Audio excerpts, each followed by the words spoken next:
aos 15 anos de idade, eu vivi a crise que quase todos nós vivemos, de olhar ao redor para tentar se situar no universo. E eu não gostava muito do que eu via, mesmo que eu tivesse muitas coisas ao redor, uma família razoavelmente equilibrada, pais presentes, recursos financeiros, amigos, era um atleta conceituado. Meu irmão voltava da faculdade, eu tinha 18 anos de idade, quando entrou na faculdade de engenharia, ele voltava e durante o final de semana eu conversava com ele. Eu falava: Marcão, essa vida não tem lógica, cara, essa vida não me pertence, a minha vida não me pertence. Eu vim para cá e ninguém perguntou para mim se queria que eu viesse. Não houve um convite. Marcião, é assim, assim, assim, tá afins. Isso foi imposto sobre mim, o meu passado não me pertence.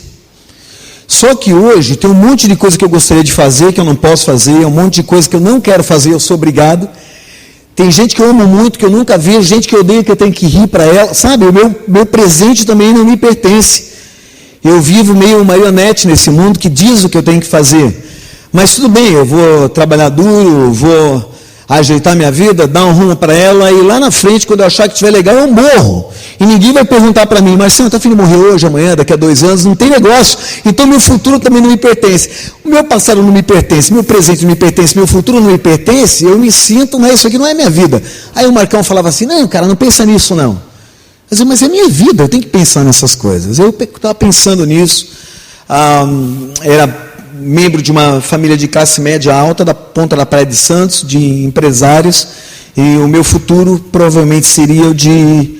Já vinha trabalhando nas empresas há um bom tempo, mas de seguir aquilo lá, tomar a liderança da empresa aí para ajudar a administrar. Bom, logo depois eu comecei a pensar na divindade, no Criador. Eu nunca duvidei da existência de um Criador. Eu lembro que quando os professores falavam sobre evolução, eu dizia assim: professor, vem cá, o senhor está fingindo que acredita nisso, e a gente está fingindo que vai na sua. Porque qualquer um que tem um cérebro percebe na organização de tudo isso e na complexidade que alguém criou, gerou. O senhor sabe, eu sei. Então a gente finge, né, que está em... Eu não era cristão, nunca tinha ouvido falar do Evangelho, mas sabia que existia um Criador e não tinha crise nenhuma com isso. Mas eu comecei a pensar o Criador a partir do que eu via, do que eu percebia. Isso fazia parte do momento de crise. Eu olhava gente traindo gente odiando gente, filho matando pai, pai negando filho. E eu pensava assim: eu acho que o Criador perdeu o controle. Ou então ele se afastou. Ou então ele não tem problema com o que ele vê. Se ele tivesse perdido o controle, ele seria fraco. Se ele tivesse afastado, ele seria irresponsável. Se ele tivesse perdido o controle, ele seria fraco. Então, alguma coisa ali estava errado com o meu pensamento. Eu nunca conversei isso com as pessoas. Eu sabia que eu deveria estar errado, mas não sabia onde. Eu não conseguia colocar um Deus presente, bondoso e poderoso juntos a partir do que eu via. Foi nesse momento, aí já passou dos 15 aos 17, pensando todas essas coisas, minha família enfronhada no espiritismo kardecista, que a gente fala, né? Esse de Allan Kardec, um pouco mais intelectualizado, mas tão endemonizado quanto, onde o homem é a solução e tudo mais. E de repente eu estava passeando, não estava nem treinando, estava passeando de bicicleta assim, vi uma menina muito bonita na frente de um ginásio de esportes lá em Santos, e fui lá dar uma cantada na moça.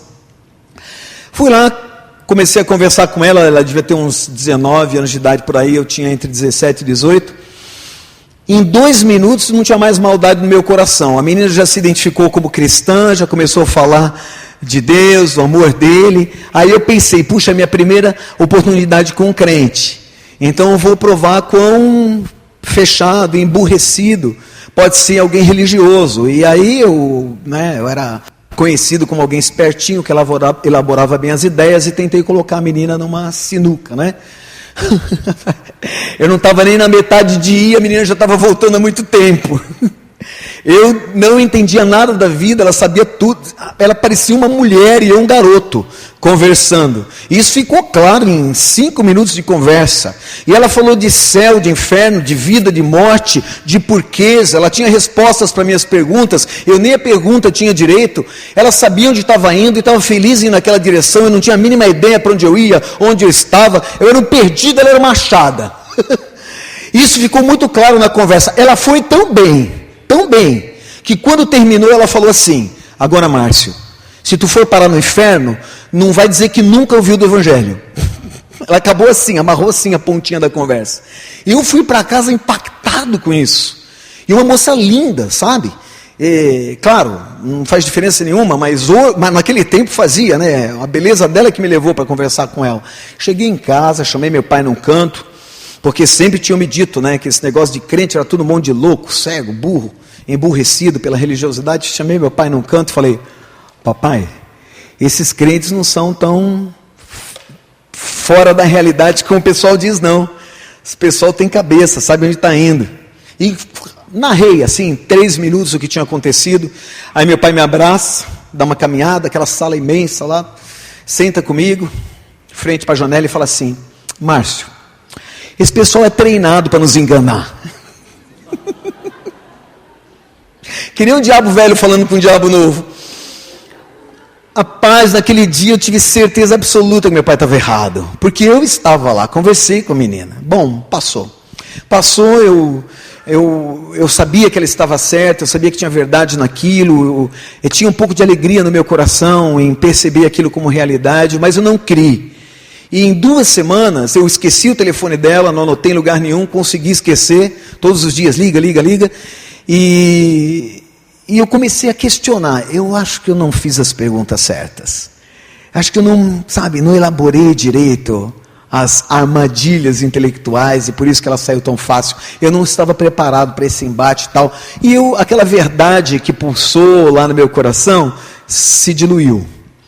Foi exatamente nesses dias que minha irmã foi convidada para ir num acampamento, e meu pai falou para mim: ela só vai se tu for, fica de olho, marca em cima. Aí eu perguntei: o que tem lá no acampamento? O pessoal falou: tem menina, esporte. Eu falei: não precisa falar mais nada, vamos lá. E fui para o tal do acampamento.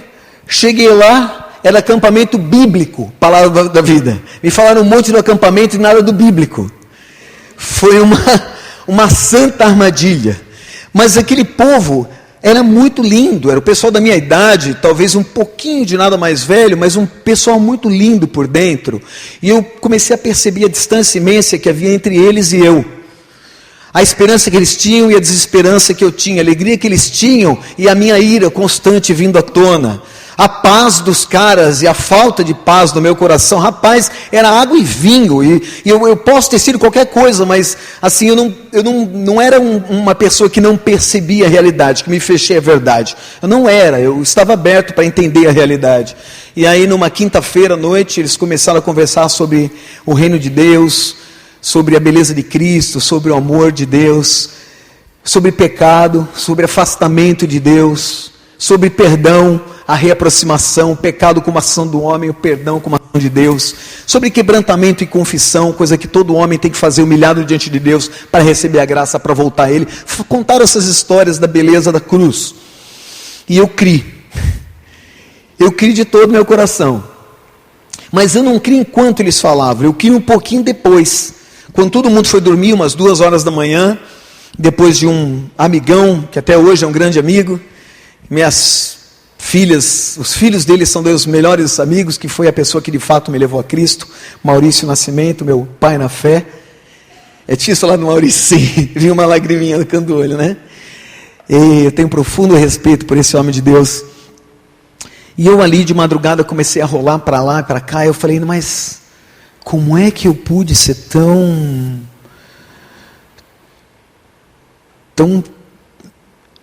soberbo de achar que o afastamento de Deus era problema dele, e nunca ter considerado ter sido problema meu, porque eu achei que ele era mal de sair, e nunca considerei nem sequer uma vez de eu ter sido mal de abandoná-lo, porque eu nunca atribuí essa distância à minha iniciativa de me afastar dele e assim me manter, porque eu atribuí ao autor da vida e da bondade e da beleza o mal, e nunca a mim, porque eu era o bom e ele era o ruim, porque eu julgava a Deus, mas nunca julguei a mim, e caí na real. Tudo eu elaborei, esses pensamentos foram elaborados, claro, a gente sabe que é o Espírito Santo, eu não entendia nada disso, né? Isso foi sendo elaborado na minha mente, e eu fiz a oração mais feia que eu vi alguém fazer, entregando Jesus, a vida para Jesus. feia, mas de todo o meu coração. Eu orei assim, lembra que eu estava no acampamento, então o contexto era o contexto da espiritualidade, esse negócio pulsava em todos os ambientes. Então eu tinha muito medo de estar sendo enganado. E eu orei assim: Deus, eu estou absolutamente arrependido de ter colocado sobre o Senhor a distância que há entre o homem e o Criador. Eu sei que o Senhor, do jeito que evidencia o teu amor, não se afastou. Nós nos afastamos do Senhor. Eu me afastei. A culpa é minha. Eu estou muito triste, muito arrependido, principalmente de ter culpado o Senhor de uma bobagem que eu fiz. Por favor, me perdoa disso. E os crentes tinham dito que Deus me amava e eu sabia disso. Só que esse negócio de Deus me aceitar já era outro papo. Porque se eu fosse Deus, eu não ia aceitar um babaca que nem eu nunca. Então eu orei bem assim, eu falei: ó Deus, eu não sei se o Senhor quer me aceitar, porque se eu fosse o Senhor eu não me aceitaria nunca, mas se o Senhor quiser eu quero muito. Só que eu não sei se esses crentes estão querendo me enrolar. Orei assim mesmo, com essas palavras. Então, se o Senhor de fato me salvou, me aceitou meu arrependimento e me perdoou e me salvou, tem duas coisas que eu nunca consegui fazer. Se o Senhor fizer na minha vida, eu vou saber que o Senhor está presente. Uma delas é coisa de adolescente. Eu não tinha 18 anos de idade ainda. Por viver num ambiente assim de gente muito rica, eu vi, não é que só existe hipocrisia no meio do rico, mas no meio do rico há muita hipocrisia.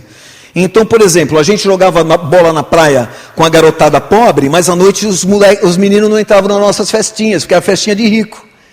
Então, molecada, 15, 14 anos de idade, todo mundo tinha carro, moto, chegava lá dirigindo, e o pobre que jogou bola com a gente, que era bom para jogar bola com a gente, não era bom para entrar na festinha. Eu achava ridículo, um absurdo isso. Você tem que decidir se o cara é bom ou ruim. Ou você não joga bola com ele, ou ele entra na festa. Isso me machucava muito. Então eu comecei a agredir o que eu taxava na época. Eu queria mudar o mundo de alguma maneira, e eu achava que eu podia mudar com força. Então eu era inconveniente. Falava palavrão, se alguém falava torto, eu enfiava a mão na orelha, era muito agressivo, esse tipo de coisa. Só que esse negócio ficou maior que eu falava palavrão o tempo inteiro. Cada 10 palavras, 9,7 eram palavrão, e 0,3 quase. Então e lá no acampamento era um peixe fora d'água, né? Eu era o único camarada que tinha boca podre, e isso me doía. Eu pedi para Deus, se o Senhor, eu tentei parar e não conseguia, claro, aquele negócio estava lá há anos. Então eu pedi, se o Senhor me ajudar, me fizer parar de falar palavrão, e não conseguir olhar para as meninas com um olhar puro.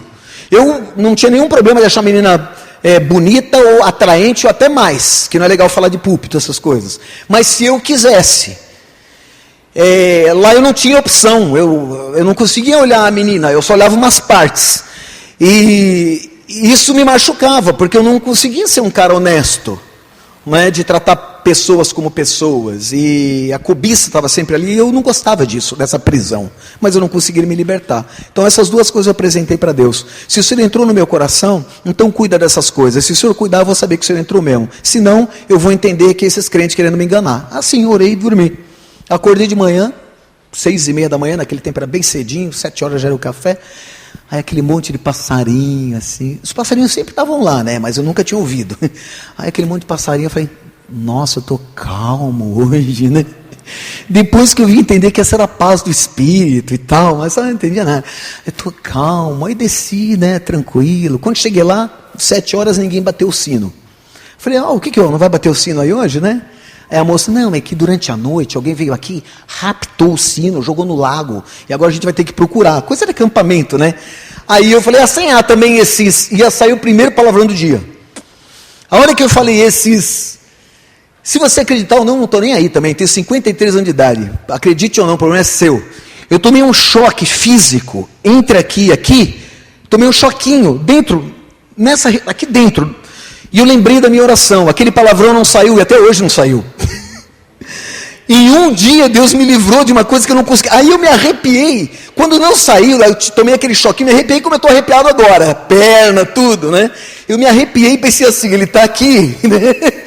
E fiquei muito assim, constrangido, e sei lá, a presença do Altíssimo, do Criador, tão perto de um cara que não vale nada. Sabe, eu fiquei muito E aí eu pedi uma Bíblia. Eu falei, alguém tem uma Bíblia aí para me emprestar?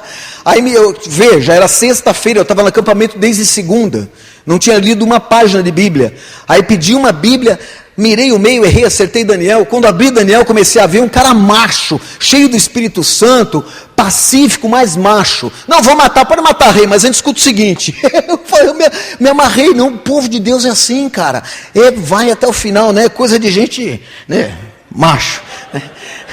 E as meninas, rapaz, aí eu comecei a ler Bíblia, comer Bíblia, aí falaram assim, olha, vamos fazer uma reunião aqui, e porque essa transformação começou a acontecer.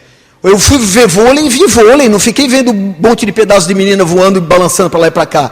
Eu estava livre de mim mesmo. Rapaz, eu falei, Deus, e um dia, imagina em anos o que o Senhor pode fazer, e eu me apaixonei por Jesus, me apaixonei perdidamente, queria saber mais dele. Como ele pode ter me aceitado tão imediatamente, tão prontamente, sem eu dar nada para ele, absolutamente nada, a não ser a confissão de que eu não valia porcaria nenhuma. Deus me amando como eu era, me buscando de onde eu estava. Aí, quando acabou o jogo de vôlei e tal, falaram, vamos ter os estudos, tal pessoa para cá, quem quer tal coisa, vai para lá, quem quer ser missionário, vem aqui, lá fui eu. Aí fui para o grupo, só tinha crente velho, maduro lá, e eu lá no meio, né? Nunca tinha lido uma página de Bíblia na minha vida, e o cara começou a falar da perseguição da cortina de ferro naquele tempo, sabe, e tal, e aí a gente foi para o salão Alca, para o salão grandão assim, adorando, e eu imaginando aqui, né, se entrar alguém aqui com arma e falar assim, olha, se amar Jesus vem aqui na frente que vai morrer, eu vou ser o primeiro. Vou chegar lá e vou falar, cara, pode matar, mas escuta aqui primeiro. Eu estava tudo assim, eu já estava pedindo para entrar alguém ali, sabe? E eu não sabia que o difícil não é morrer por Cristo, é viver por Ele. Meu irmão foi nos buscar, que meu pai não deixava eu dirigir na estrada. Meu irmão foi nos buscar, a minha irmã tinha se convertido uma semana antes, e quando ele voltou eu comecei a conversar com ele. Marcão, lembra que eu falei que a vida não tem lógica? O meu passado não me pertence, meu presente não me pertence, meu futuro não me pertence? Lembro, porque isso não é vida. Aqui é o vestibular para a vida eterna, milhares de anos. Aqui é só um teste. Se tu andar no caminho certo, for na direção do Criador, tu passa, senão você está fora, né? Imagina, eu fazendo vestibular, só enxergava esse negócio de teste. E aí comecei a falar, compartilhar com o Marcão. A hora que eu cheguei naquela parte de que o problema não era Deus, era ele não gostou. A minha irmã na frente, ele aqui, eu no banco de trás, pertinho dele, ele virou e deu. Cala a boca, pá! Bem aqui, ó.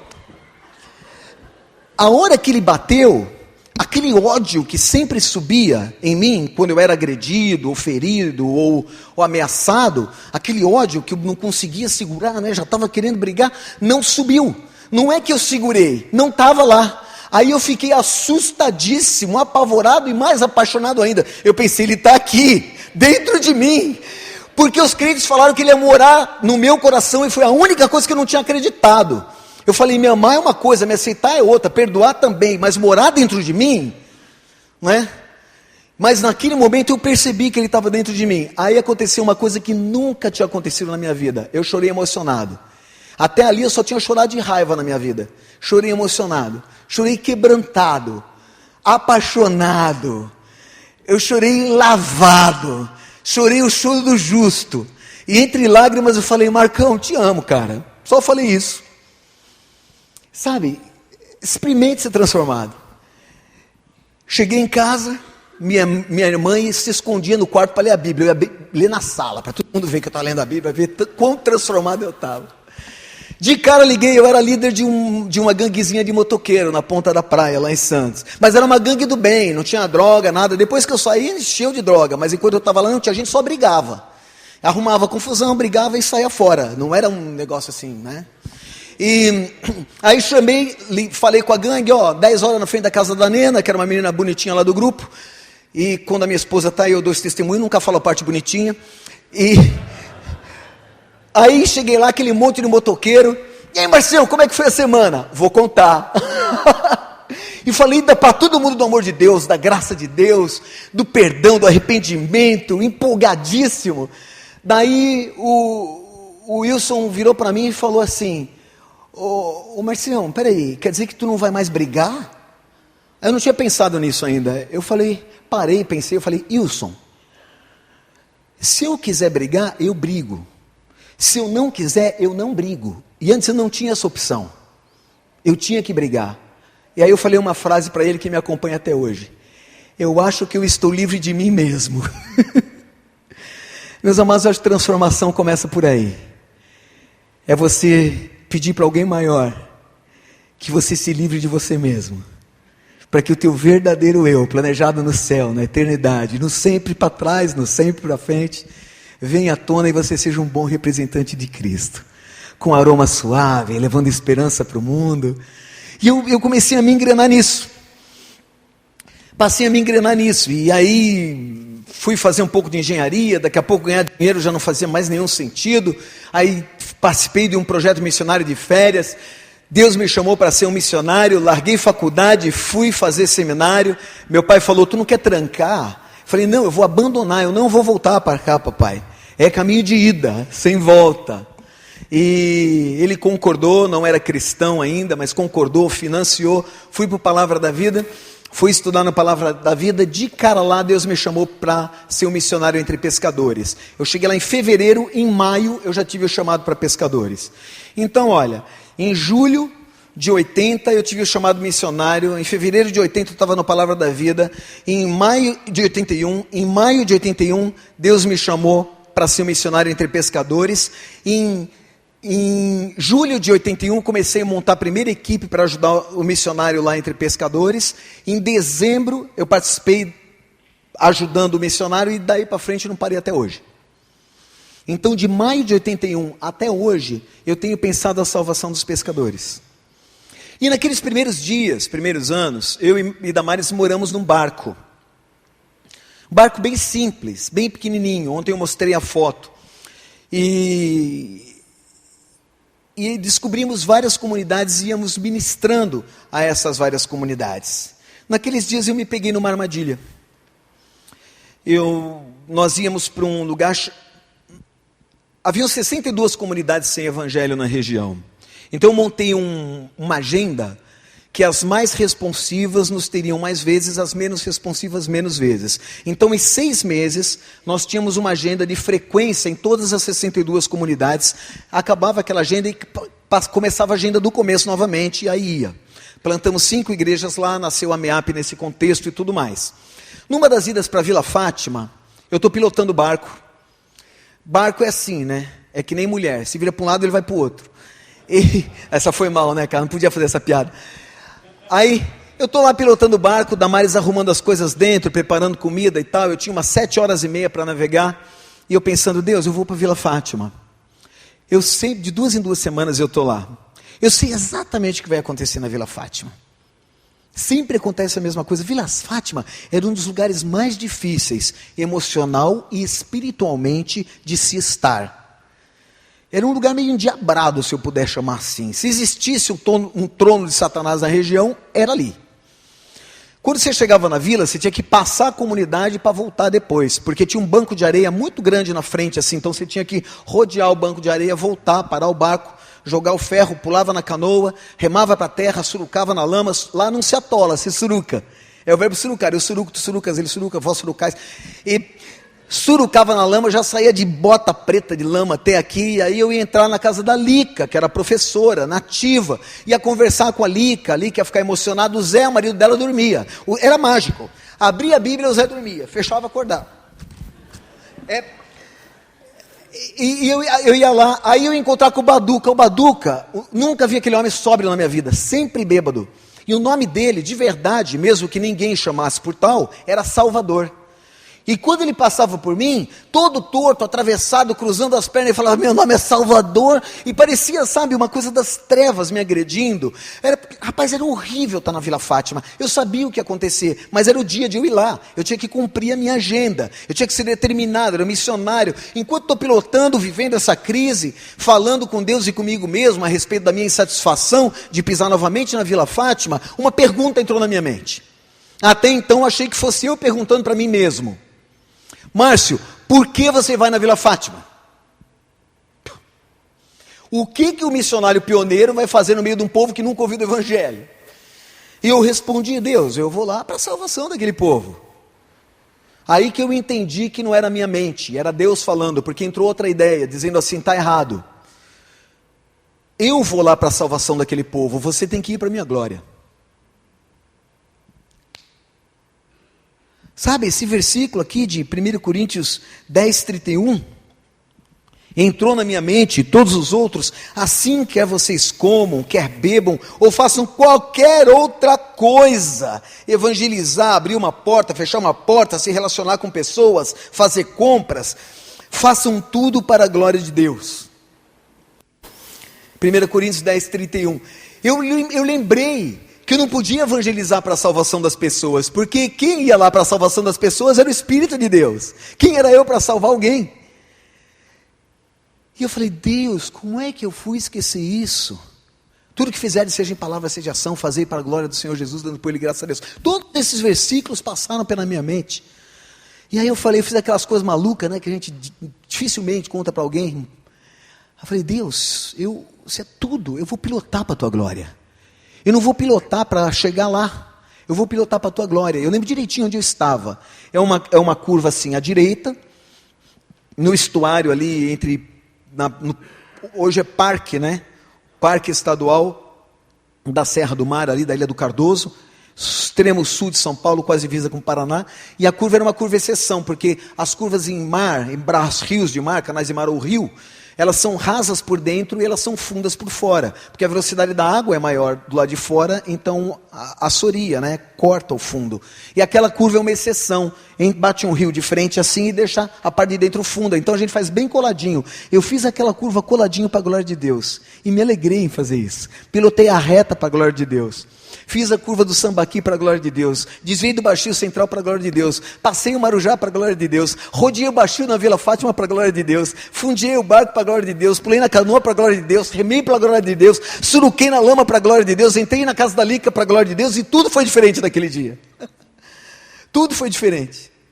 A partir dali começou um monte de gente se converter, MEAP nasceu, eu não sei o que aconteceu, mas alguma coisa aconteceu ali, meus amados. Nós estamos falando de evangelismo e de missões. Eu estava bloqueado por um peso que Deus nunca havia me dado. O fardo horrível da salvação das pessoas. Que nem eu nem você pode carregar. Só há um que pode carregar. O que enfrentou a cruz. Mas quando nós evangelizamos, nós tendemos a caminhar com esse fardo. Isso nos inibe, nos engessa, nos apavora. E se eu errar? Não é problema seu levar ninguém a Cristo, isso é problema de Deus. O seu problema é proclamar, é falar das maravilhas de Deus, da glória dEle. Se é fácil falar da glória do Grêmio e do Internacional, quanto mais falar da glória do Altíssimo, Criador dos céus e da terra. Não é verdade? Se com tanta naturalidade você fala da glória do seu time, dos seus amigos, da sua igreja, do seu grupo, por que você não vai falar da glória do Todo-Poderoso? A gente não fala. Nós nos sentimos inibidos, presos. Uma prisão de medo, de responsabilidade que nunca nos foi dada. Então, em nome de Jesus, tirem isso da agenda de vocês. Vocês não têm responsabilidade nenhuma pela salvação das pessoas, mas vocês têm muita com a glória de Deus, de proclamá-la por onde vocês passarem. E enquanto vocês proclamam, o Deus dos céus e da terra vai fazer no coração das pessoas o que fez comigo, quando eu fui dar uma cantada naquela menina, ou quando eu ouvi a palavra lá de noite no Palavra da Vida. Vai arrebentar, vai quebrar, vai esmiuçar, vai humilhar, vai refazer, vai transformar, vai salvar e vai usar. Mas isso é problema dele, nós não sabemos fazer nada disso. Olha só o que Deus fala lá em Mateus 11, 29 e 30. Mateus 11, 20, ali no 28, ele fala assim: venham a mim todos os que estão cansados e sobrecarregados, e eu lhes aliviarei, lhes darei descanso. Olha lá, tomem sobre vocês o meu jugo, e aprendam de mim, pois sou manso e humilde de coração. Pois o meu jugo é suave, o meu fardo é leve. O meu jugo é suave. Toma sobre mim o meu jugo.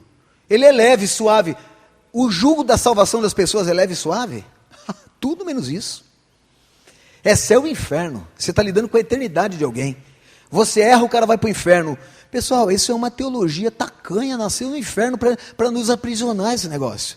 Isso não é de Deus, não é da Bíblia. Se livra desse negócio. E eu vou dizer, quem caiu nessa armadilha não foi uma pessoa que eu ouvi falar, fui eu, missionário, pioneiro, evangelizando uma vila de comunidade, uma comunidade de pescadores que nunca havia recebido o evangelho na sua história. Eu estou falando de mim.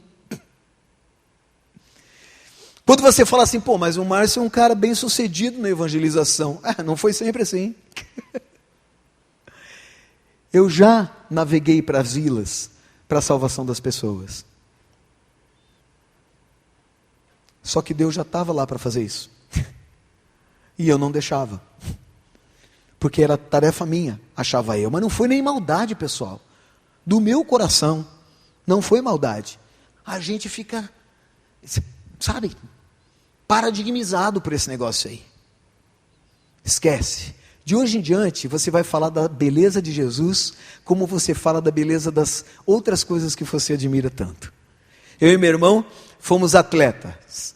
Eu fui da seleção brasileira, quando me converti eu era da seleção brasileira júnior de ciclismo.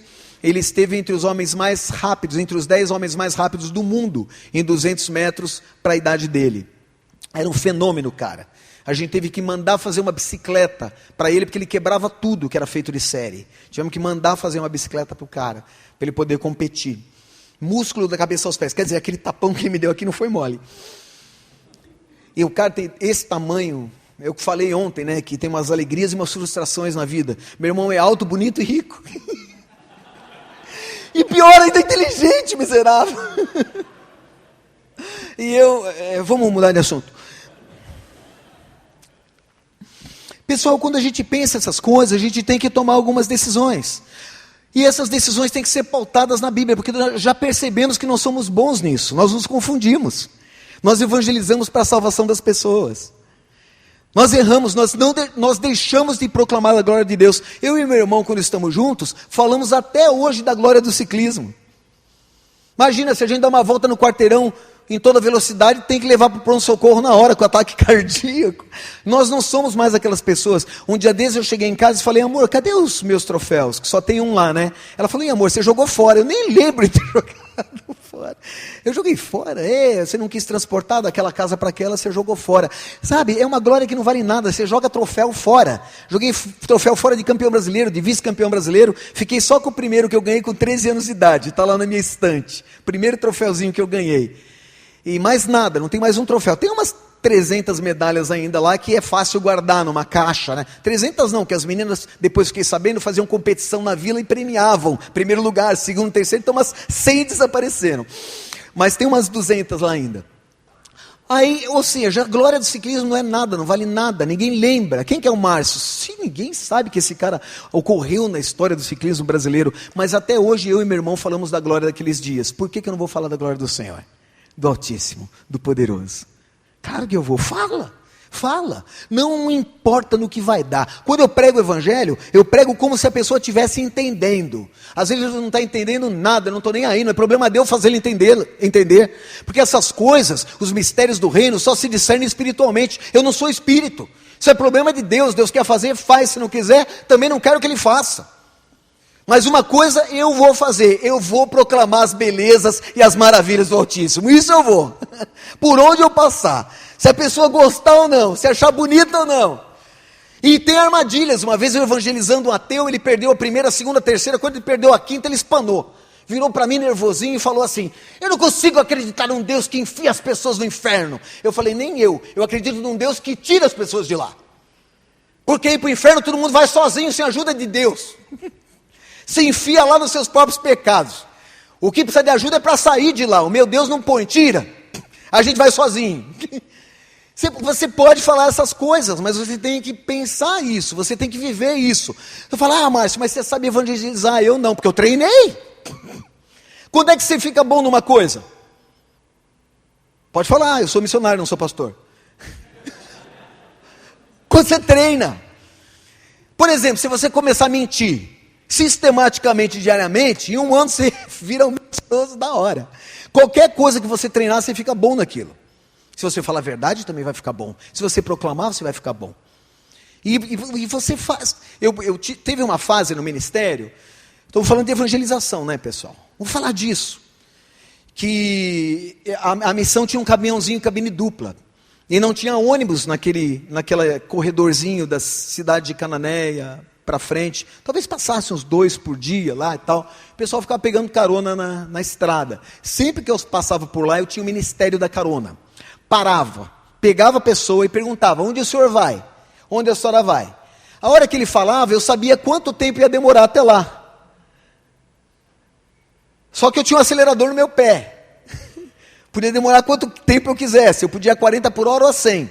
Mas que 100 não dava, que aquele caminhão não dava nada. Mas qualquer frase, eu fazia uma pergunta para a pessoa, e qualquer frase que ela me dissesse, eu evangelizava a partir dali. Qualquer frase. Em curso de evangelismo eu faço isso. A gente fala: Márcio, mas não dá. Então tá bom, vamos conversar. Eu converso com as pessoas, o cara me fala uma frase, eu evangelizo a partir dali. Aí fala outra frase, eu evangelizo a partir dali. Qualquer, porque é vida. E evangelização tem a ver com vida. Qualquer coisa que você fale, dá para evangelizar a partir dali. Em 2 frases assim, em 2 minutos, você entra no evangelho. Com qualquer pessoa desse planeta. É só você treinar esse negócio. Treina a proclamar a glória de Deus, a beleza de Deus, as maravilhas de Deus. Você vai ver se não vai sair da sua boca esse negócio. E Deus te dá autoridade. Mas é o Deus que te chamou para ser pescadores de homens. Presta atenção nisso. Ele falou: vinde após mim, eu farei de vocês pescadores de homens. Ele não está falando com qualquer um. Ele está falando com pescadores. Ele caminhou junto ao mar da Galileia e viu 2 irmãos. Ele viu Simão, chamado Pedro, e João. E André, desculpe, que era o irmão dele, que lançava a rede ao mar porque eram pescadores. Quando Jesus vê esse pessoal, ele chama e diz: vinde após mim e eu vos farei pescadores de homens. Esses caras largam imediatamente as redes e os seguem. Rede para o pescador é vida. Porque sem a rede ele não come, ele morre. Então os caras largaram a própria vida e seguiram. Quando Deus fala: vou fazer de vocês pescadores de homens, que é uma coisa para todos nós, eu pergunto: o que ele quis dizer com isso? Hoje, quando nós pensamos sobre pescadores, nós pensamos nos grandes pescadores. Por exemplo, na minha cidade natal, Santos, tem os barcos lá com 2, 3 computadores a bordo. Tem profundímetro, tem radar, sonar, GPS, 2 ou 3. E esses caras têm estatística nos computadores deles de onde o peixe provavelmente estará. Por estudos de piscicultura. Então eles colocam no computador dele onde eles acharam 1 ano, 2, 3, 4, 5, e o computador diz onde é que vai ter esse ano. Não é esse tipo de pescador que existia naqueles dias. Quando Jesus falou: vou fazer de vocês pescadores de homens, ele estava falando de um camarada que fazia o barquinho dele com a mão, que tecia a rede com a mão, que vivia na maior simplicidade. É o tipo de pescador que eu trabalho com eles há 33 anos, exatamente o mesmo tipo de pescador. O pescador com quem eu trabalho por 33 anos, só fiz isso nos últimos 33 anos, ele vive como viviam Pedro, André, Tiago e João há 2000 anos. Igualzinho. Então, quando Jesus fala: vou fazer pescadores de homens, eu entendo de uma maneira que a maioria não entende. Por exemplo, o pescador tem determinação. Você, pescador de homens, tem que ser determinado. O pescador não sai quando quer, e nem no horário que ele quer, porque depende da maré. O peixe só dá no reponto de maré, de vazante ou de enchente. De vazante melhor, que ele não entrou nas regiões alagadas, nos lagunares, para comer no mangue lá dentro. Então na maré baixa, mais peixe ainda, dependendo do peixe. Então a maré manda no cara. Não é ele que manda nele mesmo. E ele é determinado. Todos os dias, a maré é pela lua, né? 28 dias. Todos os dias a maré atrasa 50 minutos. Então é 50 minutos mais tarde. Se é hoje é 8, amanhã é 8h50. Depois é 9h40. Depois é 10h30. Depois é 11h20. Está entendendo? Já está tarde, né? Mas o cara tem que sair às 11h20. Depois já é 00:10. Depois já é 1h da manhã. Estão entendendo o que eu estou falando? Depois é 1:50. E o cara sai às 1:50. Então ele sai no horário da maré. Quem manda não é ele. Pescador de homens é assim. Não somos nós que mandamos, quem manda é Deus, quem manda é o Espírito de Deus. E Deus manda, a gente faz. Quando é tempo, a gente faz. Quando não é tempo, a gente faz também. Prega a palavra, quer seja oportuno, quer não. Corrige, repreenda, exorta com longanimidade. Se for oportuno, eu prego a palavra. E se não for oportuno, o que eu faço? Prego a palavra. 8 horas da manhã, prego a palavra. 4 horas da manhã, prego a palavra. Eu lembro uma vez, a comunidade não tinha tido nada para comer por quase 3 dias. Eu chego lá nesse contexto, mas já há alguns convertidos. Desculpe. Eles não tinham pegado nada por quase 3 dias. Eles estavam comendo o último peixinho que eles tinham. Preguei, ministrei no culto e tal. Mais ou menos meia-noite, discipulando, orando com os convertidos ali. O Pedro vira para mim, Pedro mesmo, de verdade. O Pedro vira para mim, eu viro para ele, a gente fala junto, vamos pescar. A maré estava terminando de baixar, sabe? Reponto de maré baixa. Aí a gente deu risada dos dois terem falado junto, fomos lá, arrumamos uma tralha, pulamos na rede, na canoa, fomos pescar, lua grande, mosquito comendo assim, vorazmente, né? E aí a gente joga a rede aqui, nada. Joga a rede aqui, nada. Joga a rede aqui, nada. Passa 2, 3. Passa o reponto da amarela, começa a encher. 4, 4:30. Eu e Pedro apontamos o mesmo lugar juntos novamente. Meia-noite, a gente falou, vamos pescar juntinhos. Aí nós apontamos e falamos, vamos tentar ali. Aí a gente riu de novo.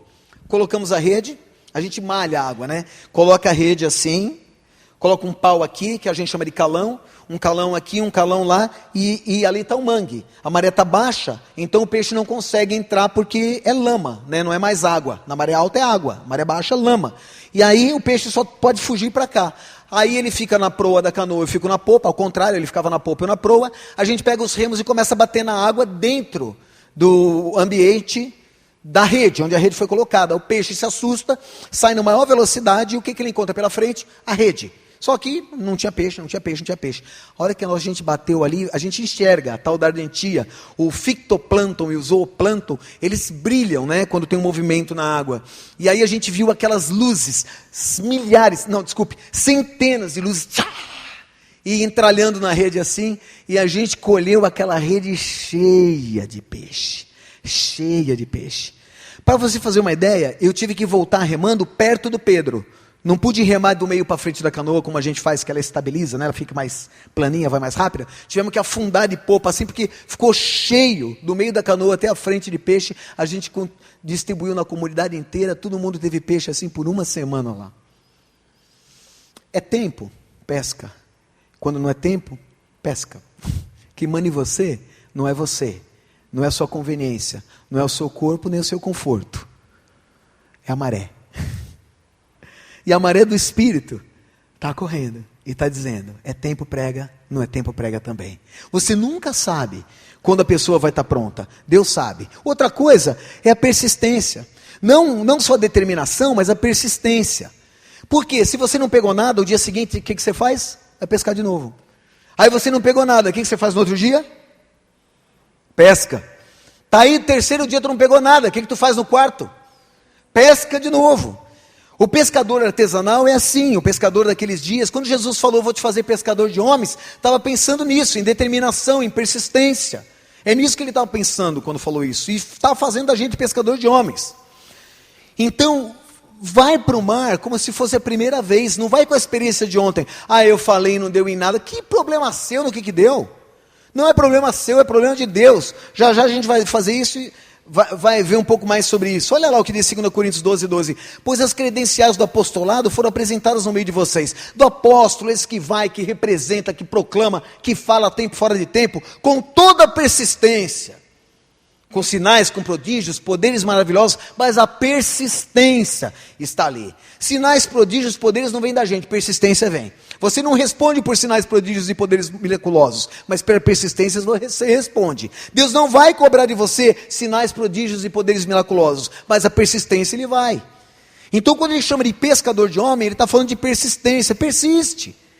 Um amigo meu, eu estava ajudando a plantar uma igreja em Campinas, e do lado dele estava a mãezinha dele, de 92 anos de idade, que tinha se convertido há poucos meses depois da morte do seu esposo. Ele pregou, esse cara se converteu aos 20 e poucos anos de idade no acampamento de Jovens da Verdade. Na época era assim, bem, um ministério super, pegando fogo no Brasil, os Jovens da Verdade.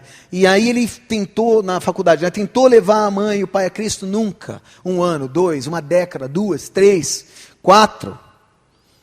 O camarada com 70 anos de idade teve o privilégio de levar sua mãe de 92 a Cristo. Eu vi, debaixo dos meus olhos, ela ia para a igreja com a gente. Persistência, meus amados, persistência. Só que não adianta você ter determinação e persistência se você não prepara a rede. O pescador é assim, quando fala pescador de homens, é o cara que prepara a rede. O que é preparar a rede? É quando você prepara a mensagem. A rede é aquilo que pega as pessoas. Você não pode trazer o peixe para a rede, mas você pode levar a rede para o peixe. Se o camarada é um camarada de uma comunidade simples, a rede é uma. Se é de uma comunidade, se é um camarada mais elaborado, é outra. Se é um camarada de vila, completamente diferente, de outra cultura, você tem que saber que tipo de peixe você quer. Porque, pasmem, não existe rede boa ou rede ruim. Existe rede própria e rede imprópria. Rede, ela tem o que eles chamam da malha. Por exemplo, você pega uma malha 20 e pouco para pegar aqueles peixões, e aí pega a malha 7 para pegar o parati. Não adianta malha pequena para pegar peixe grande. O que acontece? Vou explicar para vocês aqui. O peixe, quando você joga esse tipo de rede desse pescador aí que Deus está falando, é o seguinte, a rede fica parada. Lembra que eles não tinham barco a motor, né? Vou fazer vocês pescadores de homens. Os caras não tinham barco a motor. Colocava a rede, o peixe vem nadando, e ele entra com a... Já tirou. Porque a última vez o cara tirou o microfone e ainda bateu de mim. Chega, Marcelo, acabou o horário. Eu vejo o cara grande assim, eu já corro. Aí, beleza. Desodorante bom, cara. Que bom. E ainda bem que é bom, né? Senão eu ia falar igual. Aí estava ralado.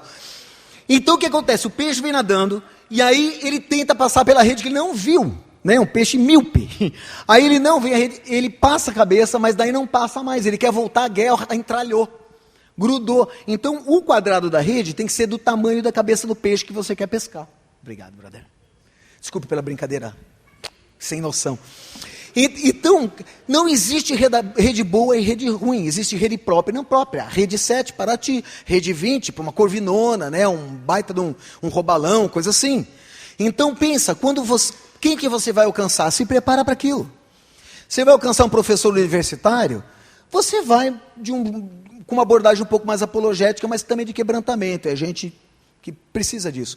Você vai conversar com um cara de comunidade, vai do ponto de vista do sofrimento, do abandono, da rejeição. Vai falando de um Jesus que cuida, que sabe pegar a ovelha no colo, que sabe tirar espinho. Mas não adianta querer falar de ovelha no colo com o professor universitário e falar de apologética com o cara da comunidade, rechaçado, espizinhado e confundido com bandido todos os dias. Não adianta.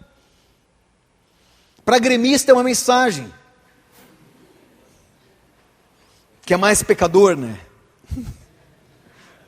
Pronto, perdi metade da audiência.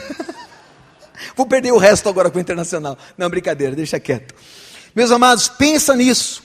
Não vá ingenuamente. Preparar a rede é problema seu. Fazer o peixe chegar nela é problema de Deus. Você prepara a rede mesmo. Não existe rede boa ou ruim, rede própria ou não própria. Aí você tem que botar o barco na água. E eu me deixei aqui só 10 minutinhos para terminar.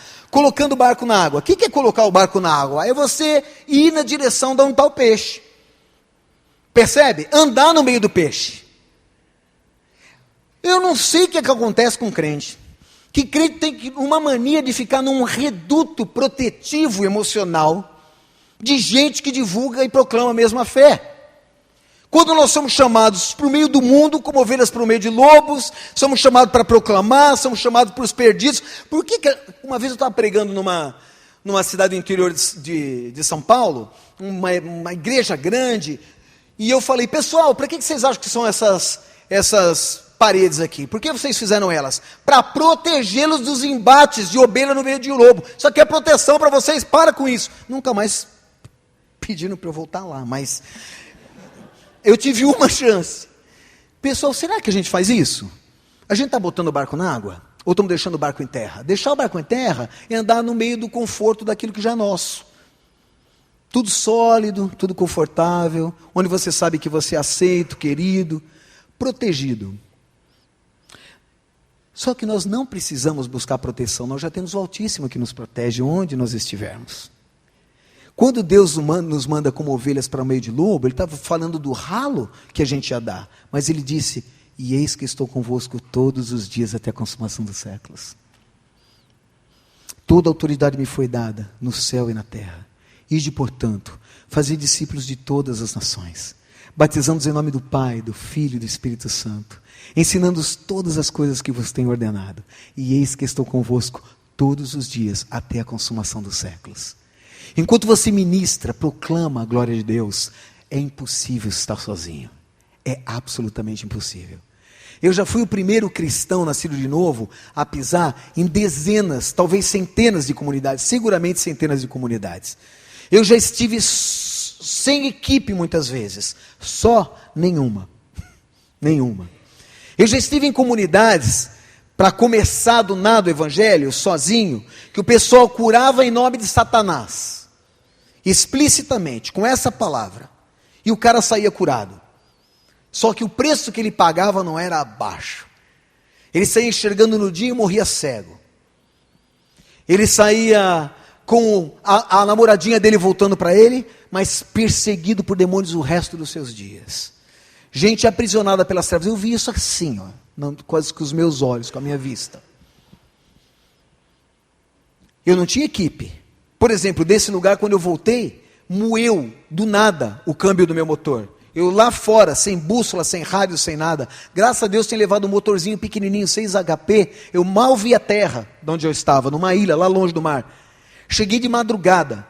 Naqueles dias, eu estava morando por 9 dias dentro do meu carro. Porque não tinha recursos para dormir no hotel, nada disso. Então eu dormia dentro do carro. E eu tinha recurso para comprar um sanduíche por dia e o combustível para evangelizar aquela região, para fazer pesquisa e evangelizar. E eu nunca tinha sido pobre na vida, eu era novo no assunto. Então, o primeiro dia, quando eu fiquei com fome, comi o meu sanduíche. Eu esqueci que ia dar fome de novo à noite. Aí você dormia dentro de um carro, mal lavado, que eu tomava banho no mar. Mal lavado, um cheiro de combustível terrível. Mosquito comendo. É uma orquestra. Tem todos os tons, menores, maiores e horríveis. E com fome, rapaz, foi a pior noite da minha vida. Virei, quando estava tendo dormir, aí amanheceu, acordei. Aí eu aprendi, no dia seguinte eu deixava passar a primeira fome, porque passa rápido, e eu comia o meu sanduíche na segunda fome. Mas eu já dormi, eu já comia com o olho fechado, com medo de não conseguir dormir, né? Bom, o que aconteceu é que no 4º dia eu afundei, passou uma onda por cima do meu barco, quase morri.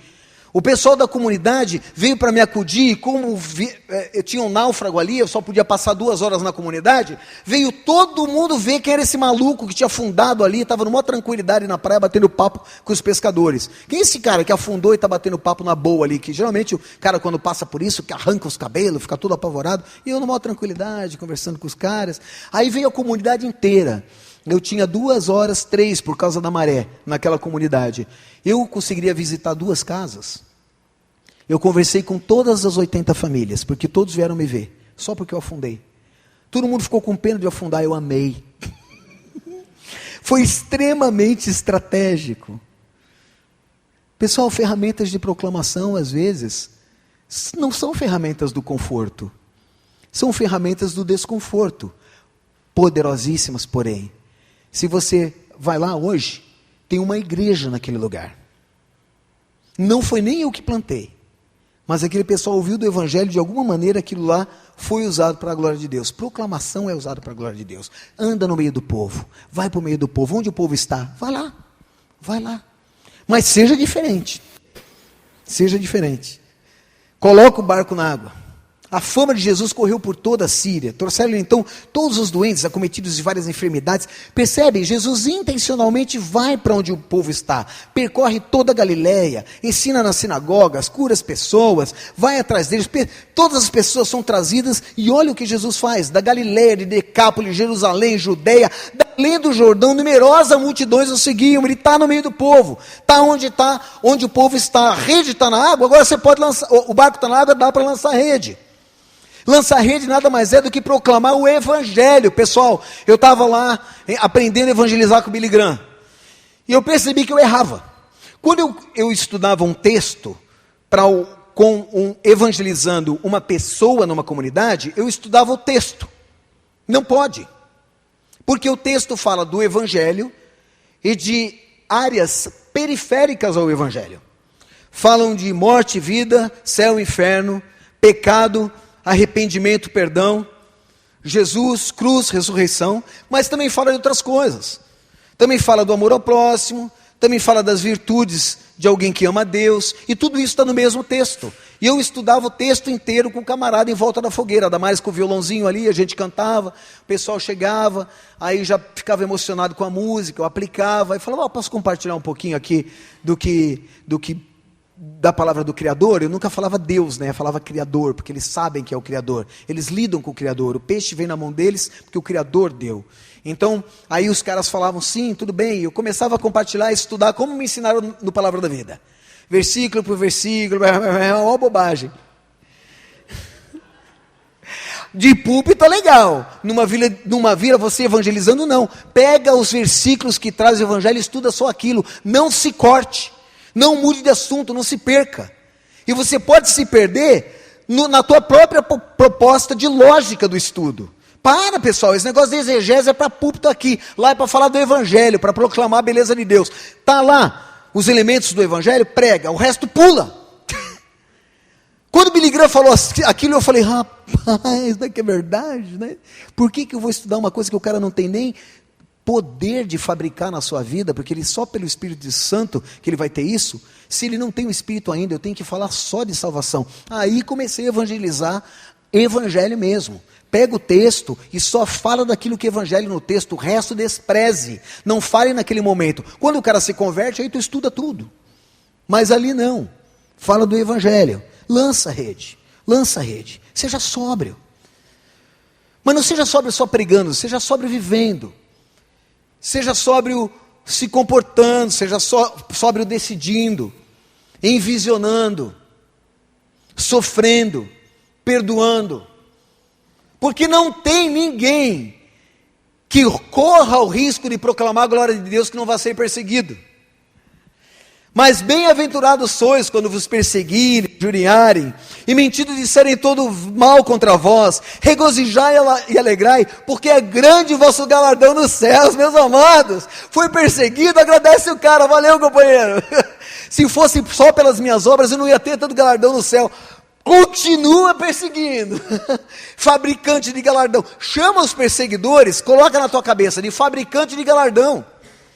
Quando Deus olha para você e fala, esse cara não vai para lugar nenhum, vai ficar com uma casinha no céu, ele manda perseguição, por quê? Para você ter um pouco de coisa que preste no céu. Se alegre com esse cara, agradece pela vida dele, curte, para de se proteger, tem alguém maior que você que te protege. Quando você quer se proteger, se tira na mão de Deus, põe na tua. Um imenso daquele, o eterno, o altíssimo, o poderoso, o soberano, e você. Aí você tira da mão dele, porque ele garantiu que vai nos cuidar. Tira da mão dele e fala assim, não acho que me viro. Rapaz, péssima decisão. Percebe que não precisa ser crente, é só ter um cérebro para se tocar. Eu falei há um ano atrás, em maio do ano passado, eu falei, pessoal, pelo menos mais inteligente do que o mundo a gente tem que ser. Temos que ter a mente de Cristo. Mas vamos para frente. Joga a rede, suporta as aflições. Vai ter. Faz o trabalho de evangelista, cumpre cabalmente o teu ministério. Faz o trabalho de evangelista. Quem que Deus está te pressionando para evangelizar, que você não evangelizou? Você vai lá e evangeliza e não está nem aí com o que vai dar, porque você não pode converter ninguém, não pode convencer ninguém, não pode constranger ninguém, não pode mudar a cabeça de ninguém. Não é problema seu, mas você pode proclamar, isso pode. Faz a tua parte, espera que Deus faça dele. seja persistente, determinado, coloca o barco na água, prepara a rede, joga a rede. Só que tem mais um lance aqui. Lógico que tem mais um lance. Além de pregar a palavra, tão evidente, é pegar os peixes. Como é que se pega peixe, pessoal? Eu conheço pescador. A gente não pega peixe. O peixe que pega a gente. O peixe vem para a rede está parada. Naqueles dias, quando ele falou, vou fazer de vocês pescadores de homens, não existiam 2 barcos, cada um com motor, arrastando a rede para cima do peixe. Era a rede parada, e o peixe vinha e entrava nela. O Senhor diz que, dia a dia, Ele mesmo acrescentava os que iam sendo salvos. Trazer o peixe para a rede não é problema seu. Nunca foi. E nunca será. Esquece esse fardo. Seja determinado, persistente. Prepara a rede, põe o barco na água, lança a rede, e o Senhor vai trazer os peixes diariamente, de acordo com o que Ele quiser. Mas faça a lição de casa. Hoje, o povo faz ao contrário. Quer trazer gente para Cristo e não quer pregar o Evangelho. Deus prega o Evangelho e eu converto os corações. É isso que a igreja está tentando fazer. Não vai dar certo, pessoal. Não vai dar certo. Dentro da grande missão de Deus, em missiologia a gente chama de missio Dei, a missão de Deus. Só Deus pode fazê-la. Converter, convencer, salvar, dirigir. Só Deus faz a missio Dei, redimir, resgatar. Missio Dei, a missão de Deus. Dentro da missio Dei existe um pedacinho chamado missões. Ir por todo mundo e pregar o Evangelho a toda criatura, que Deus colocou na nossa mão. Não ponha de volta na mão de Deus querendo fazer a tarefa dele. A tarefa dele, a missio Dei, só ele pode fazer. Só ele sabe fazer. A sua parte ele não vai fazer. Vai e proclama o Evangelho. Termino por aqui, lembrando que quem no meio de tudo isso vai fazer de você um pescador de homens é Ele. Ele falou, eu vos farei pescadores de homens. Ele não falou, sejam pescadores de homens. Ele falou, eu vou fazer de vocês pescadores de homens. Então se atreva a obedecer. E no processo, Ele vai te capacitar, vai te usar, vai te honrar com certeza. E a graça basta, viu pessoal? Não adianta buscar força em qualquer outro lugar. A graça basta. Agora é nosso tempo, fortificados na graça, prontos para proclamar, abrir a boca e falar. Não é tempo de outro, é nosso tempo, e é isso que a gente tem que fazer. A MEAP tem feito, eu quero deixar um projeto para vocês. Eles vão levantar uma oferta agora. Ele me falou, Márcio, vou levantar uma oferta no final. Eu falei, eu posso deixar um projeto? Ele falou, pode. O ano que vem, nós queremos, existem 32 agências e igrejas afiliadas à EPR, Aliança Evangélica Pró Ribeirinhos. É uma aliança com várias organizações, com o alvo de levar o Evangelho às 10.300 comunidades sem Evangelho do Amazonas. Trabalho grande. Eu sou o diretor nacional, coordenador nacional, junto com a Débora, lá de Manaus. Nós dois somos coordenadores nacionais dessa aliança.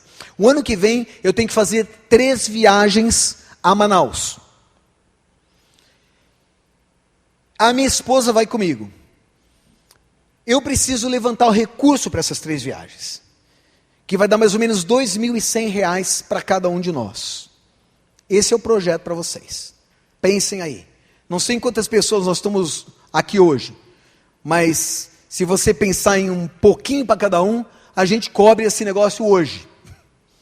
E quem sabe a gente pode dar luz a esse grande movimento. No final do ano que vem, vamos ter um congresso chamando a atenção do povo. Invista. Pensa agora, ora e fala assim, esses caras estão indo, estão proclamando, vou ajudar.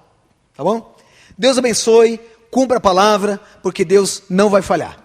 Vá e proclame em nome de Jesus. Muito obrigado, Deus abençoe vocês.